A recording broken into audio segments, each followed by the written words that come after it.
Asian glory YouTube channel के online platform पे मैं एशियन सिंह एक बार फिर से आपका हार्दिक स्वागत एवं अभिनंदन करता हूं।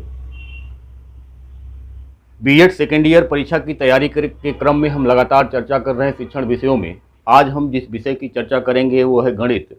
और गणित में विभिन्न जो भारतीय गणितज्ञ हैं उनका योगदान क्या है, इसके बारे में हम चर्चा कर रहे हैं। इसके पहले के क्लास में हमने चर्चा किया था कि आर्यभट्ट का गणित में क्या योगदान है और उनका संक्षिप्त एक जीवन परिचय हमने उस पर चर्चा किया था। अब हम चर्चा करेंगे श्रीनिवास रामानुजन के बारे में, जो एक प्रसिद्ध भारतीय गणितज्ञ थे। सबसे पहले जो इनका जन्म स्थान है, उस जन्म स्थान के बारे में अगर हम कहें तो इरोदा जो मुंबई में है, इरोदा जो तमिलनाडु में है, वहाँ पे इनका जन्म हुआ था। तो सबसे पहले इनका जो जन्म स्थान है, जन्म स्थान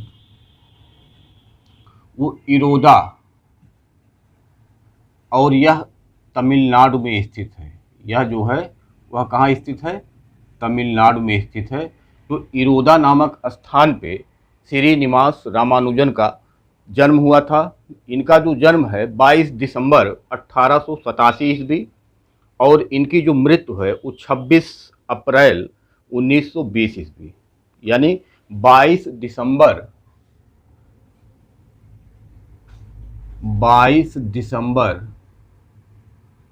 1887 ईस्वी में इनका जन्म हुआ था, और 26 अप्रैल 1920 ईस्वी में 26 अप्रैल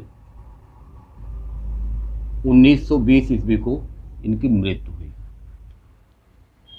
तो 1887 और 1920 आप देखेंगे कि 20 साल इधर और 13 साल इधर, 33 साल एक कुल इनका जीवन काल जो था वो बहुत संक्षिप्त था।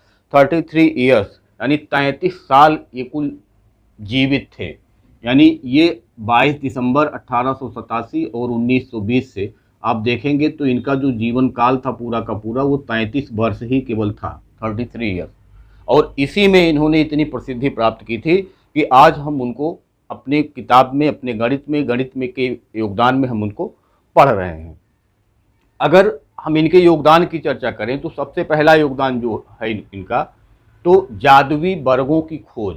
सबसे पहला योगदान जादुई वर्गों की खोज, जादुई वर्गों की खोज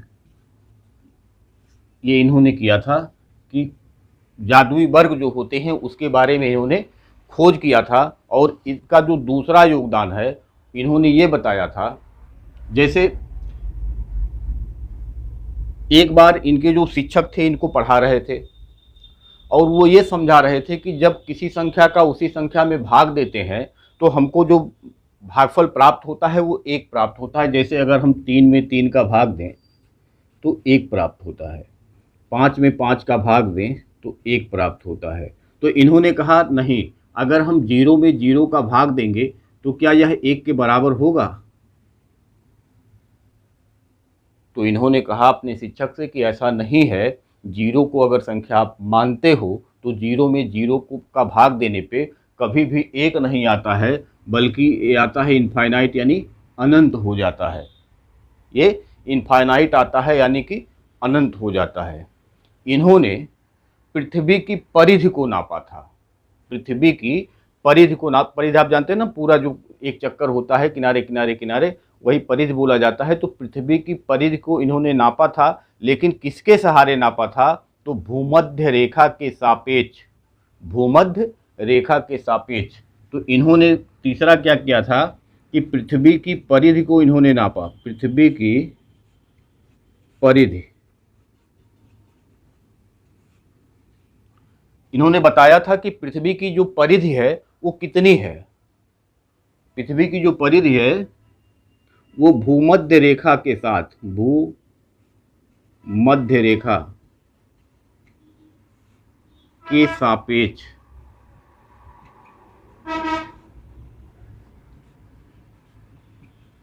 ज्ञात किया।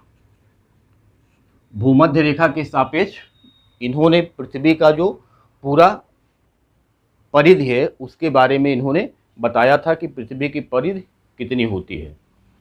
एक इन्होंने बताया था रामानुज संख्या के बारे में, इन्होंने एक बताया था रामानुज संख्या के बारे में।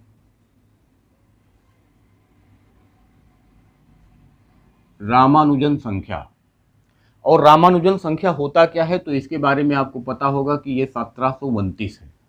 रामानुजन जो है वो 1729 है, और 1729 को इन्होंने कहा था, ये एक घटना है कि इनका कुछ तबीयत खराब था। इनको जो गणित पढ़ाते थे, जो प्रोफेसर थे, उनका नाम था प्रोफेसर हार्डी।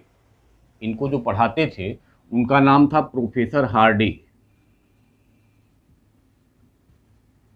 इनको जो गणित पढ़ाने का काम करते थे उनका नाम था प्रोफेसर हार्डी। तो इनकी तबीयत खराब थी। इनके जो गुरु थे प्रोफेसर हार्डी, वो इनसे मिलने आए थे, और जिस टेम्पू से, जिस ऑटो से, जिस कार से वो उनसे मिलने आए थे, उसके बारे में उन्होंने कहा कि जो जिस कार से हम आए हैं, इन्होंने कहा कि 1729 नंबर जो है ये बहुत ही अपशकुन नंबर है। यानी अपशकुन का मतलब होता है कि जो शुभ ना हो, बहुत ही अशुभ नंबर है।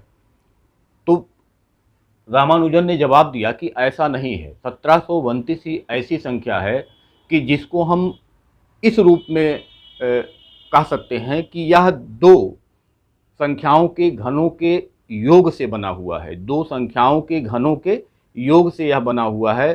पहली जो संख्या है इसको हम कह सकते हैं, इस 1729 को,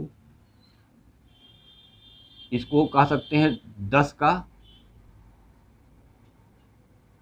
और 9 का, ये क्यूब, ये 1000 हो जाएगा और ये 729 हो जाएगा। तो दोनों को मिला करके 729 हो जाएगा। इस हिसाब से दोनों को मिला करके 729 हो जाएगा। इसके अलावा 12 का स्क्वायर अगर हम कर दें और प्लस 1 का 12 का क्यूब अगर हम कर दें, 12 का क्यूब अगर हम कर दें और फिर 1 का क्यूब कर दें, तो भी जो हमको मिलता है, इस प्रकार से दोनों से हमको क्या मिलता है, 1729 मिलता है। तो इन्होंने कहा कि यह ऐसा शुभ नंबर है जो दो संख्याओं के घनों के योग से बनता है, और ऐसी संख्या और नहीं है, इसलिए यह तो एक शुभ संख्या है। ये इन्होंने अपने प्रोफेसर हार्डी से इन्होंने कहा था। वो अशुभ बता रहे थे और ये इसको बहुत अच्छा नंबर बता रहे थे, बहुत शुभ नंबर बता रहे थे। इसके बारे में चर्चा किताबों में मिलती है। इनके जो प्रोफेसर हार्डी थे उन्होंने कहा था कि मैंने रामानुजन को पढ़ाने का प्रयास किया, मैंने रामानुजन को पढ़ाने का प्रयास किया, कुछ सीमा तक सफल भी रहा। मैंने रामानुजन को पढ़ाने का प्रयास किया और उसमें हम कुछ सीमा तक सफल भी रहे, किंतु जितना उसने मुझसे सीखा, किंतु जितना उसने मुझसे सीखा उससे ज़्यादा, उससे अधिक मैंने उससे सीखा, उससे अधिक मैंने उससे सीखा, ये इन्होंने कहा। जो रामानुजन का शोध पत्र है, रामानुजन के शोध पत्र,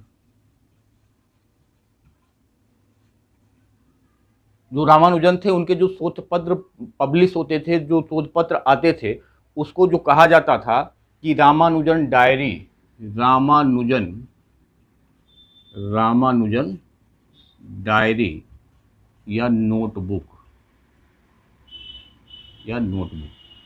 तो इस प्रकार से आप देखेंगे कि जन्म स्थान इनका इरोदा था, जो तमिलनाडु में है। जन्म इनका 22 दिसंबर 1887 ईस्वी में हुआ। मृत्यु इनकी 26 अप्रैल 1920 ईस्वी में हुई। कुल इनका जीवन काल 33 वर्ष का था। ये जादुई वर्गों की इन्होंने खोज की थी। दूसरा, इन्होंने, इनके शिक्षक जो बता रहे थे किसी संख्या का उसी संख्या में भाग देते हैं तो भागफल 1 आता है, इसका इन्होंने खंडन किया था और कहा नहीं, ऐसा नहीं होता है। पृथ्वी की परिधि भूमध्य रेखा के सापेक्ष ज्ञात किया था ये रामानुजन ने, और एक रामानुजन संख्या दिया 1729। और प्रोफेसर हार्डी इनके गणित के अध्यापक थे।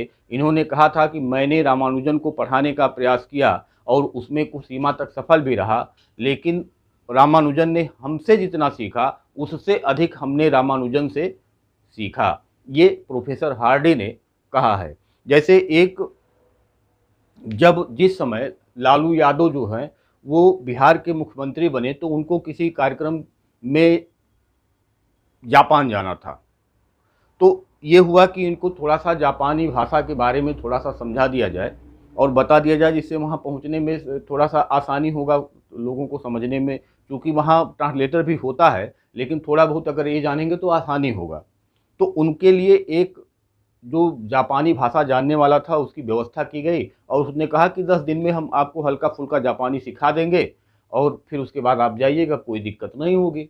तो वो अपना कार्य करना शुरू कर दिया। लेकिन पता क्या चला कि 10 दिन बाद इन्होंने जितना जापानी सीखा उससे ज़्यादा इन्होंने उसको बिहारी सिखा दिया, भोजपुरी सिखा दिया। तो वही चीज़ यहाँ रामानुज और हार्डी के बारे में है कि हार्डी तो उनके शिक्षक थे, उनके प्रोफेसर थे, लेकिन हार्डी ने स्वयं स्वीकार किया है कि जितना हमने उसको सिखाया नहीं, उससे ज़्यादा तो हमने उससे सीख लिया है। और ये इन्होंने अपनी पुस्तक में लिखा है, ये प्रोफेसर हार्डी ने अपनी पुस्तक में इस चीज़ को मेंशन किया है, लिखा है। और रामानुजन के जो शोध पत्र हैं उसको रामानुजन डायरी या नोटबुक के नाम से जाना जाता है। तो ये था रामानुजन के बारे में एक संक्षिप्त परिचय और उनका योगदान। अगर आप चैनल पे नए हैं तो चैनल को लाइक करिए, सब्सक्राइब करिए, अपने दोस्तों में शेयर जरूर करिए। धन्यवाद, नमस्कार।